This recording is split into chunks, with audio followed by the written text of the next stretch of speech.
ప్రతి సివిలైజేషన్కి కొన్ని పిల్లర్స్ ఉన్నాయి.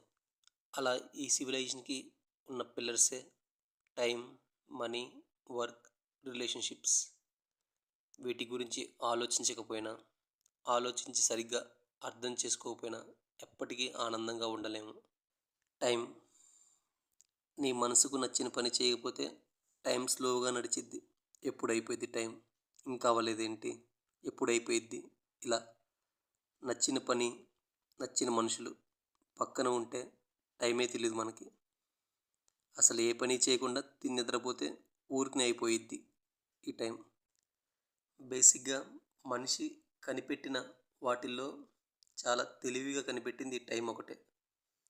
ఎవరు మాట వినరు, ఒక టైం మాటే వింటారు. చాలా తెలివిగా ప్లాన్ చేసి కనిపెట్టారు ఈ క్లాక్ అనే కాన్సెప్ట్. ఎలా అంటే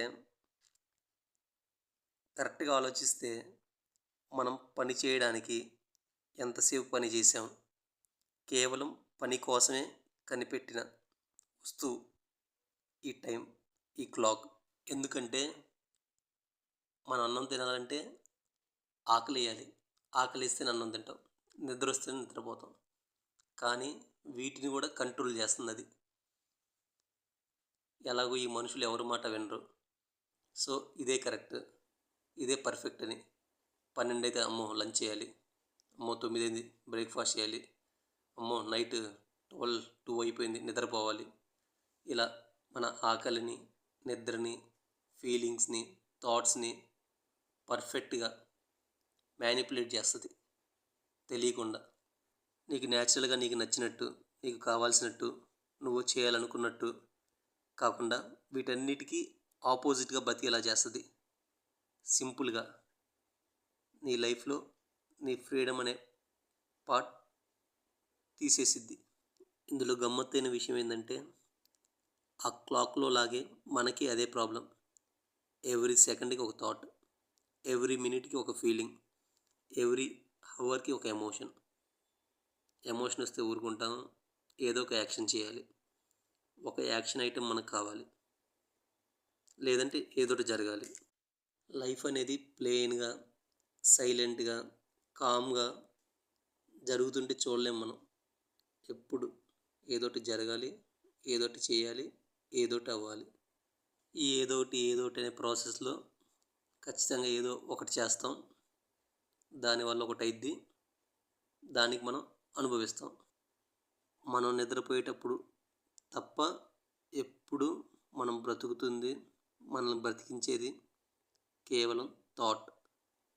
అంతటితో ఆగుతామా? కుదరదుగా. వచ్చిన థాట్ని ఖచ్చితంగా సాటిస్ఫై చేయాలి. వచ్చిన థాట్ని థాట్ లాగా చూడలేము, థాట్ని థాట్ లాగా వదిలిపెట్టలేము. వచ్చిన థాట్ని ఎలాగైనా సాటిస్ఫై చేయాలి. ఇంకా థాట్ని సాటిస్ఫై చేయాలి ఎలా ఇప్పుడు నాకు వచ్చిన థాట్ని సాటిస్ఫై చేయాలి.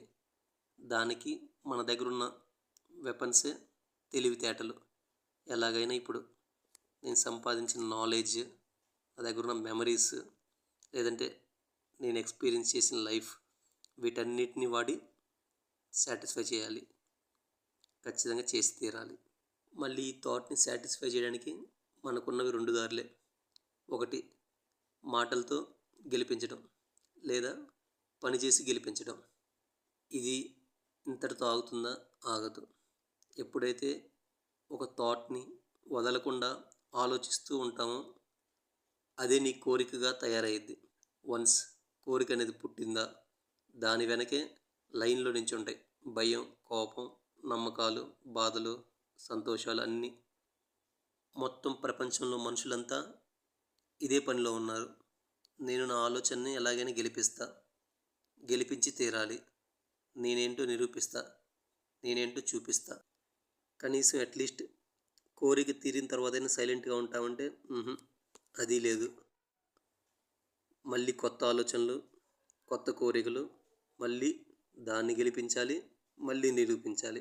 ఇదంతా ఏ దేశం కోసమో లేదంటే దేవుడి కోసమో చేస్తామంటే అస్సలు కాదు. కేవలం నేను, నా వాళ్ళు అనే దానికోసమే ఈ యుద్ధం అంతా. మనం ఎలాంటి వాళ్ళం అంటే ఒకటి ఆలోచిస్తాం, ఇంకోటి మాట్లాడతాం, ఒకటి చెప్తాం, ఇంకోటి చేస్తాం. దీనికి మనం పెట్టుకున్న పేరే తెలివితేటలు.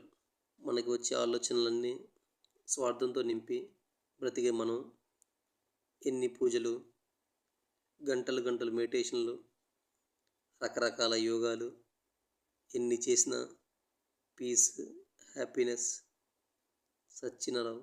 నీకు నిజంగా అన్ని తెలివితేటలుంటే ముందు నీ గురించి నువ్వు పూర్తిగా తెలుసుకో. ఆ తర్వాత ఏమన్నా పని చేసినా ప్రపంచం కోసం పనిచేయి. అప్పుడు నువ్వు తెలివిగలవాడివి.